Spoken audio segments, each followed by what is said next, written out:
Good morning guys. आज का हमारा टॉपिक है पास्ट इंडेफिनिट टेंस और फ्यूचर इंडेफिनिट टेंस। कल हमने सबसे पहले जाना था प्रेजेंट इंडेफिनिट के बारे में और हमने ये भी जाना था टेंस क्या होते हैं, कितने प्रकार के होते हैं, सब कुछ जाना था। मैंने कल आपसे ये भी कहा था कि हम पहले इंडेफिनिट के बारे में बात करेंगे। तो सबसे पहले कल हमने बात की थी प्रेजेंट इंडेफिनिट टेंस के बारे में। आज हमारा पास्ट इंडेफिनिट लिखा है, यहाँ पे फ्यूचर इंडेफिनिट लिखा है।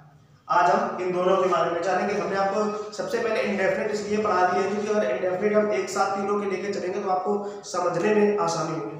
आइए बात करते हैं पास्ट इंडेफिनिट टेंस के बारे में। इसकी डेफिनेशन हमने यहाँ पे लिख रखी है कि जिन हिंदी वाक्यों के अंत में ता था, ती थी, ते थे, आ, ई, ये आदि शब्द आते हैं वे वाक्य पास्ट इंडेफिनिट टेंस के कहलाते हैं। ये हमारा पॉजिटिव के लिए, सिंपल सेंटेंस के लिए यहाँ पे। और यहाँ पे नोट लगा के दे रखा है कि वर्ब की सेकेंड फॉर्म का प्रयोग होता है। वर्ब की सेकेंड फॉर्म का प्रयोग होता है। एक बार फिर से समझिए डेफिनेशन इसकी। जिन हिंदी वाक्यों के अंत में ता था, ती थी, ते थे, आ, ई, ये आदि शब्द आते हैं वे वाक्य पास्ट इंडेफिनिट टेंस के कहलाते हैं। यहाँ पे नोट लगा के लिख रखा है कि वर्ब की सेकेंड फॉर्म का यूज किया जाता है। प्रेजेंट इंडेफिनिट में हमने क्या पढ़ा था कि ता है, ती है, ते है आदि शब्द आते हैं वे वाक्य प्रेजेंट इंडेफिनिट टेंस में कहलाते हैं। और सिंपल सेंटेंस में प्रेजेंट इंडेफिनिट में हमने आपको बताया था कि एक वचनकर्ता के साथ ऐसे इसका प्रयोग किया जाता है। लेकिन यहाँ पे पास्ट इंडेफिनिट क्या है कि वर्ब की सेकेंड फॉर्म का प्रयोग होता है। वर्ब की सेकेंड फॉर्म का प्रयोग होता है। आइए सेंटेंस से जानते हैं। जैसे मैंने पहला सिंपल बिल्कुल लिखा है कि वह आया, वह आया। मैंने आपको कहा था कि आ, ई, ये आदि शब्द आ सकते हैं। यहाँ पे आ गया वह आया, वह आया। तो यहाँ पे वह आया। अब वह की क्या होती है, सब्जेक्ट की लिखेंगे ना, वह की होती ही। अब आया, मैंने कहा था वर्ब की सेकेंड फॉर्म का प्रयोग होगा। यहाँ पे काम क्या है, काम क्या हो रहा है, क्रिया क्या हो रही, आना। तो आने की क्या होती, कम। अब कम की सेकेंड फॉर्म क्या होती, केम। तो क्या होगी, ही केम। दूसरा सेंटेंस समझते हैं जो हमारा दूसरा ये लिखा है फ्यूचर इंडेफिनिट के बारे में। यहाँ पे लिखा है फ्यूचर इंडेफिनिट। फ्यूचर इंडेफिनिट को देखिएगा, जिन हिंदी वाक्यों के अंत में गा, गी, गे आदि शब्द आते हैं वे वाक्य फ्यूचर इंडेफिनिट टेंस के होते हैं। एक बार फिर से डेफिनेशन सुनिए कि जिन हिंदी वाक्यों के अंत में गा, गी, गे आदि शब्द आते हैं वे वाक्य फ्यूचर इंडेफिनिट टेंस के कहलाते हैं। यहाँ पे नोट देखिए, यहाँ पे आई और वी जो हमारे कर्ता होते हैं, आई और वी के साथ सहायक क्रिया सेल का प्रयोग किया जाता है। आई और वी के साथ सहायक क्रिया सेल का प्रयोग किया जाता है तथा सभी कर्ताओं के साथ, जो अन्य सभी कर्ताओं के साथ है उनके साथ विल का प्रयोग किया जाता है। और चाहे वहां विल हो या सेल हो, फ्यूचर इंडेफिनिट में क्रिया की पहली अवस्था का प्रयोग ही किया जाता है। क्रिया की पहली अवस्था का प्रयोग ही किया जाता है। जैसे इसके एग्जांपल से समझते हैं। एग्जांपल लेते हैं इसका, तुम कानपुर जाओगे, तुम कानपुर जाओगे। अब मैंने यहां पे आपको कहा था कि आई वी के साथ सिर्फ आपको सेल लगाना, बाकी सभी कर्ताओं के साथ आपको विल का यूज करना है। तो सबसे पहले तुम कर्ता है हमारा, सबसे पहले कर्ता को लेके चलते हैं यू। अब इसके बाद हम सहायक क्रिया का यूज करेंगे। हम इसके बाद, क्योंकि यहाँ पे कर्ता के पास सहायक क्रिया का यूज होता है, इसलिए यहाँ पे कर्ता के पास सीधे सहायक क्रिया का यूज करेंगे। यहाँ पे सहायक क्रिया क्या है हमारी, विल सेल, और आई वी तो है ना, यू है, तो जाहिर सी बात है यहाँ पे हमारा विल लगेगा। तो यू विल। और पहली अवस्था, क्रिया की पहली अवस्था में फर्स्ट फॉर्म का यूज होता है। You will go to Kanpur, go to Kanpur, you will go to Kanpur. एक बार फिर से समझ लीजिए, पास्ट इंडेफिनिट को समझते हैं फिर से कि जिन हिंदी वाक्यों के अंत में ता था, ती थी, ते थे, आ, ई, ये आदि शब्द आते हैं वे वाक्य पास्ट इंडेफिनिट टेंस के कहलाते हैं। वर्ब की सेकेंड फॉर्म का प्रयोग होता है यहाँ पे सिर्फ पॉजिटिव सेंटेंस में। नेगेटिव और इंट्रोगेटिव में ऐसा नहीं होता, सिर्फ पॉजिटिव सेंटेंस में यहाँ ऐसा होता है। वह आया, जैसे मैंने लिख दिया ही केम। अब जैसे मैंने यहाँ लिख दिया राम जंगल जाता था।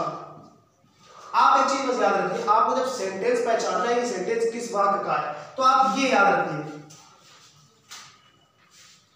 आप ये याद रखिए, ये चीज था, आया, ये सब आप याद रखिए। जैसे यहाँ पे या आया कि वह आया, ही केम।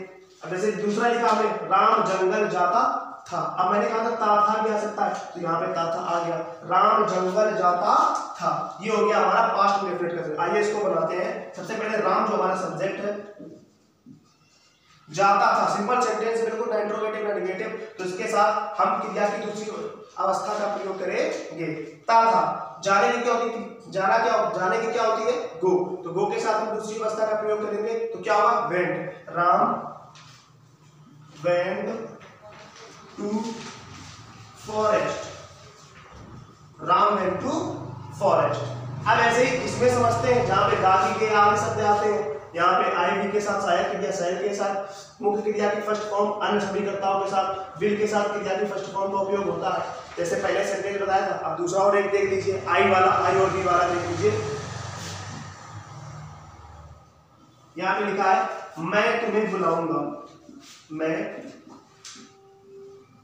तुम्हें बुलाऊंगा, मैं तुम्हें बुलाऊंगा, मैं तुम्हें बुलाऊंगा, तो मैं तुम्हें बुलाऊंगा। अब मैंने कहा था आई वी के साथ आपको शैल का प्रयोग करना है। अब आई, मैं क्या होती, आई, तो आई के साथ इसमें सहायक क्रिया, सब्जेक्ट के बाद इसमें सहायक क्रिया का प्रयोग होता है, या विल लगा या शैल लगा। अब आई है हमारा, तो जाहिर सी बात मैंने पहले बता रखा है यहाँ पे शैल लगेगा, तो आई शैल। अब अपनी वर्ब जो काम हो रहा, काम क्या हो रहा, बुलाने का, तो I shall call you, I shall call you, I shall call you। अभी हमने जाना था पास्ट इंडेफिनिट टेंस का फ्यूचर इंडेफिनिट टेंस में पॉजिटिव सेंटेंस के बारे में। अब हम जानेंगे नेगेटिव सेंटेंस के बारे में कि नेगेटिव में क्या होता है। सबसे पहले पास्ट इंडेफिनिट टेंस को समझते हैं। मैंने आपको पास्ट इंडेफिनिट टेंस से बताया था कि पॉजिटिव में कि क्रिया की दूसरी अवस्था का प्रयोग किया जाता है, लेकिन यहाँ पे ऐसा नहीं होता। अगर आपका नेगेटिव आ जाए तो आप हमेशा क्रिया की पहली अवस्था का प्रयोग ही करेंगे, तथा डिड के साथ नॉट, तथा डिड के साथ इसकी जो सहायक क्रिया होती है वो डिड होती है, और डिड के साथ नॉट का प्रयोग किया जाता है, डिड के साथ नॉट का प्रयोग किया जाता है। जैसे पहला सेंटेंस अपना लेके देखते हैं हम,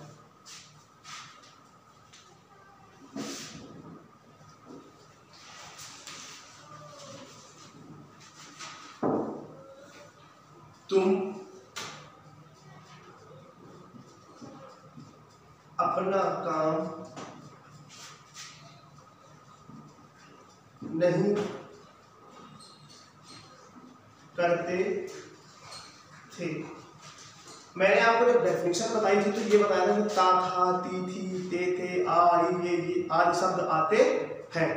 तो यहाँ पे क्या है, ते थे। जाहिर सी बात है कि हमारा पास्ट इंडेफिनिट टेंस का वाक्य है। अब जैसे हम इसको बनाने की कोशिश करते हैं, तो सबसे पहले हमारा सब्जेक्ट क्या है, तुम।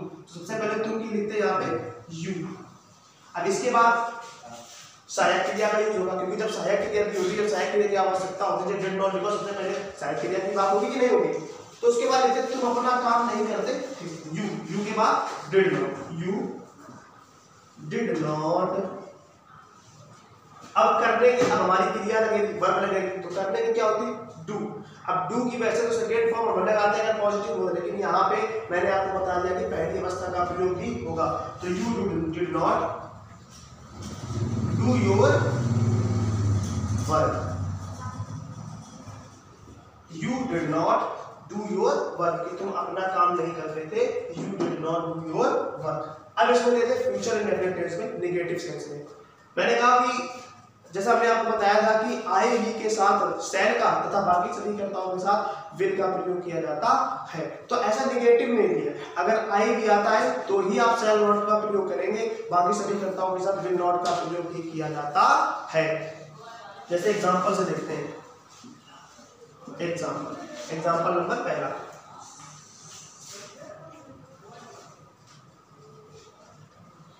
मोहन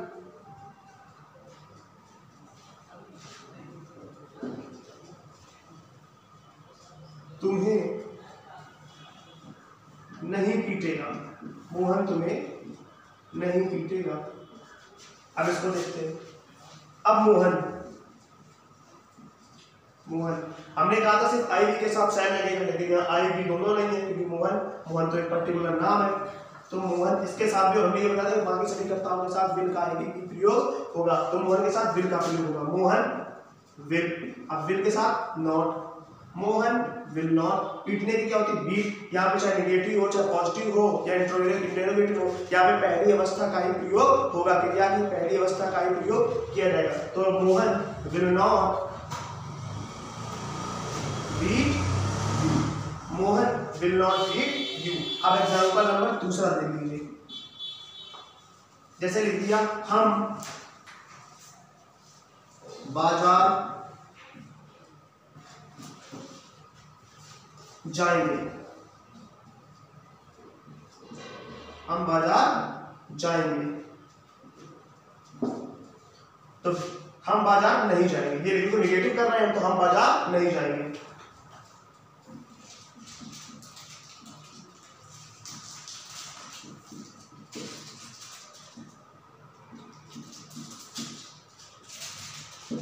हम बाजार नहीं जाएंगे, हम बाजार नहीं जाएंगे, हम बाजार नहीं जाएंगे, हम बाजार नहीं जाएंगे। तो देखते हैं हम की क्या, मैंने कहा था कि जब आई और वी वो तो शैल नॉट का प्रयोग करेंगे, तो हम के साथ क्या लगेगा? वी। हम की क्या होती है? वी हमारा जो करता है, और वी के साथ शैल नॉट का प्रयोग होगा, तो we shall not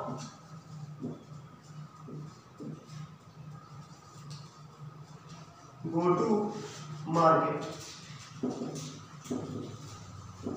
we shall not go to market, मतलब हम बाजार नहीं जाएंगे। यहाँ देखो जब वी आया तो हमने शैल नॉट का प्रयोग किया, जब हमारा और दूसरा करता आया तो हमने विल नॉट का प्रयोग किया, अगर यहाँ आई होता तो भी हम शैल नॉट का प्रयोग ही करते। अब जरा एक बार पास्ट इंडेफिनिट को फिर से देखते हैं। पास्ट इंडेफिनिट का जो नेगेटिव बना रहे हैं, हमने बताया था कि इसमें सहायक क्रिया नेगेटिव बनाने से डिड नॉट का प्रयोग होगा तथा क्रिया की पहली अवस्था का प्रयोग होगा। तो जैसे कि मैंने पहले एग्जांपल में आपको पहले बताया था कि तुम अपना काम नहीं करते थे, तो you did not do your work, तो you did not do your work. अभी हमने पास्ट इंडेफिनिट टेंस और फ्यूचर इंडेफिनिट टेंस में पॉजिटिव के बारे में जाना, नेगेटिव के बारे में जाना। अब जानेंगे इंट्रोगेटिव सेंटेंसेस के बारे में, जिसको बोलते हैं प्रश्नवाचक वाक्य। अब इसमें क्या होता है, इसमें हमने आपको कल भी बताया था कि इसमें आपको प्रश्न पूछे जाते हैं। जब हमने आपको सेंटेंस के बारे में जानकारी दी तो मैं सेंटेंस में आपको बताया था इंट्रोगेटिव सेंटेंस में कि यहाँ पर क्वेश्चन पुटअप किए जाते हैं, मतलब प्रश्न पूछने का काम किया जाता है, और यहाँ पे आपको सेंटेंस के लास्ट में क्वेश्चन मार्क जरूर मिलेगा। जैसे कि पहले पास्ट इंडेफिनिट का देखते हैं। देखो नेगेटिव दो तरीके से बनते हैं, सॉरी इंट्रोगेटिव दो तरीके से बनते हैं। पहला क्या होता है, एक तो प्रश्नवाचक शब्द पहले आता है वाक्य के, और दूसरा क्या होता है, एक तो प्रश्नवाचक शब्द वाक्य के बीच में आता है।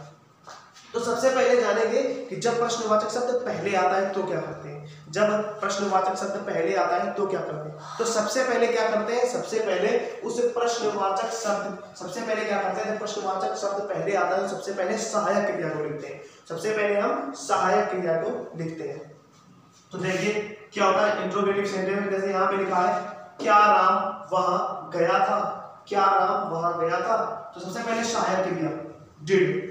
भाई पास्ट इंडेफिनिट है, पास्ट इंडेफिनिट में मैंने आपको बताया था कि सहायक क्रिया डिड होती है, तो डिड। उसके बाद सबसे पहले सहायक क्रिया, उसके बाद कर्ता डिड राम, डिड राम। अब जो हमारी जो काम हो रहा, काम क्या हो रहा है, जाने का, डिड राम गो। पहली अवस्था का प्रयोग किया जाता है इंटरोगेटिव में, इसमें पहली अवस्था का ही प्रयोग किया जाता है, क्रिया की पहली अवस्था का प्रयोग किया जाता है। जैसे did Ram go there, did Ram go there, कि क्या राम वहां गया था। अगर प्रश्नवाचक शब्द सेंटेंस के सबसे पहले आता है तो उसमें सबसे पहले सहायक क्रिया, उसके बाद कर्ता, फिर उसके बाद बाकी अन्य चीजों को लिखते हैं। और दूसरा देखिए, दूसरे में हमारा क्या दिया है कि तुम वहां क्यों गए थे, तुम वहां क्यों गए थे। इसमें क्या होगा, इसमें हमारा प्रश्नवाचक शब्द सेंटेंस के बीच में आ गया, जब बीच में आ गया है तो हम क्या करते हैं, सबसे पहले हम लिखते हैं उस प्रश्नवाचक शब्द की अंग्रेजी। तो यहाँ पे क्यों आया है, तो सबसे पहले क्यों की अंग्रेजी लिखते हैं, क्योंकि क्या होती है व्हाई, उसके बाद सहायक क्रिया व्हाई डिड, उसके बाद कर्ता, कर्ता कौन है यू, व्हाई डिड यू, और उसके बाद जो काम हमारा हो रहा है, क्या काम हो रहा है जाने का, why did you go there, why did you go there, तुम वहां क्यों गए थे। अब देखते हैं फ्यूचर इंडेफिनिट में इंट्रोगेटिव। जैसे इसमें मैंने बताया कि जब कोई प्रश्नवाचक शब्द पहले आ जाए, सबसे पहले सहायक क्रिया, फिर कर्ता, फिर बाकी सभी चीजों को लिखते हैं। और इसमें यह भी बताया था हमने कि जब कोई प्रश्नवाचक शब्द बीच में आ जाए तो क्या लिखते हैं, है ना, जब कोई प्रश्नवाचक शब्द बीच में आ जाए तो क्या लिखते हैं। तो सबसे पहले इसको देखते हैं, क्या सीता स्कूल जाएगी, क्या सीता स्कूल जाएगी। तो इसमें क्या होगा, सबसे पहले यहाँ पे हमारा प्रश्नवाचक शब्द आ गया। तो हमने आपसे पहले कहा जब प्रश्नवाचक शब्द आ जाए तो फ्यूचर इंडेफिनिट टेंस की जो हेल्पिंग वर्ब होती है विल शैल होती है, आई वी के साथ हम शैल का प्रयोग करते हैं, बाकी सभी कर्ताओं के साथ विल का प्रयोग किया जाता है। तो यहाँ पे सीता, सीता ना तो आई में आएगी ना हम में आएगी, तो एक पर्टिकुलर नाम है, तो इसके साथ हेल्पिंग वर्ब क्या आएगी, क्योंकि क्या हमारा पहले आ गया, प्रश्नवाचक शब्द पहले आएगा, सबसे पहले हेल्पिंग वर्ब लिखेंगे। तो सबसे पहले जो हमारी सहायक क्रिया आएगी वो आएगी हमारी विल। तो यहाँ पे लिखेंगे विल, विल सीता स्कूल जाएगी, will Sita go to school,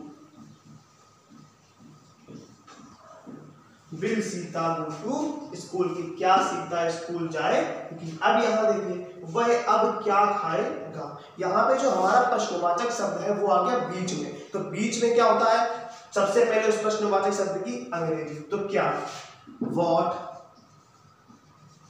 उसके बाद सहायक क्रिया, उस प्रश्नवाचक शब्द की अंग्रेजी, उसके बाद सहायक क्रिया। अब यहाँ पर वह है तो वह के साथ शैल तो लगेगा नहीं, यहाँ पे क्या लगेगा विल, व्हाट विल, उसके बाद कर्ता व्हाट विल ही, उसके बाद क्या खाएगा व्हाट विल ही, काम क्या हो रहा है खाने का काम हो रहा, what will he eat, what will he eat, कि वह अब क्या खाएगा, what will he eat, what will he eat, कि वह अब क्या खाएगा, what will he eat now, अब की क्या होती है now, what will he eat now, कि वह अब क्या खाएगा। अभी हमने आपको फ्यूचर इंडेफिनिट और पास्ट इंडेफिनिट के बारे में बताया, कल हमने आपको प्रेजेंट इंडेफिनिट के बारे में बताया था, और आज हमने आपको फ्यूचर इंडेफिनिट और पास्ट इंडेफिनिट से कुछ सेंटेंस दिए हैं, नेगेटिव, पॉजिटिव, इंटरोगेटिव, तीनों मिक्स है यहाँ पे। आप ये सेंटेंस करके देखिएगा, और आपको कोई भी अगर परेशानी होती है हमें कमेंट बॉक्स पे जरूर बताइएगा, या आपको जो हमारा कॉन्टैक्ट नंबर दिया है उस पर जरूर कॉन्टैक्ट करिएगा, आपकी पूरी मदद की जाएगी। थैंक यू, जय हिंद।